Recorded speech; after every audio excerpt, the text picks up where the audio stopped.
Амбасадата на Република Италија во Скопје и јазичното студио Лингва од Битола во соработка со Националната установа Центар за култура организираат фестивал на италијански филмови во Битола.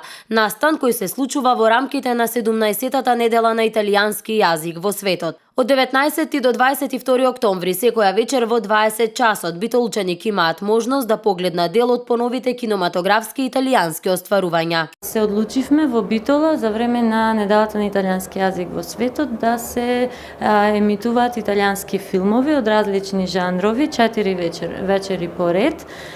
Се работи за прилично современи филмови од понова година на продукција, кои што се надеваме дека ќе бидат интересни за гледачите кои што го сакаат италијанскиот јазик во Битола. Фестивалот ќе го отвори господин Карло Ромео, амбасадор на Република Италија во Република Македонија.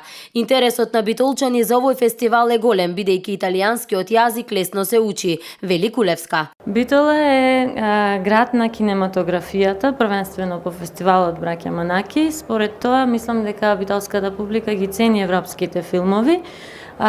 Исто така, публиката е многу заинтересирана да гледа и филмови во кои што италијанскиот е говорен јазик, бидејќи сепак се работи за ученици кои што веќе го изучуваат италијанскиот јазик, тука би додала и тоа дека италијанскиот јазик е сепак реномиран како лесен јазик за изучување, па затоа во публиката наоѓаме и публика која што не го зборува јазикот, но сепак ужива да го слуша и да го гледа на големите платна. Фестивалот на италијанските филмови во Битола започнува денеска и ќе трае до недела. Сите проекции се во малата сала на Центарот за култура во Битола, со почеток во 20 часот, а влезот е бесплатен.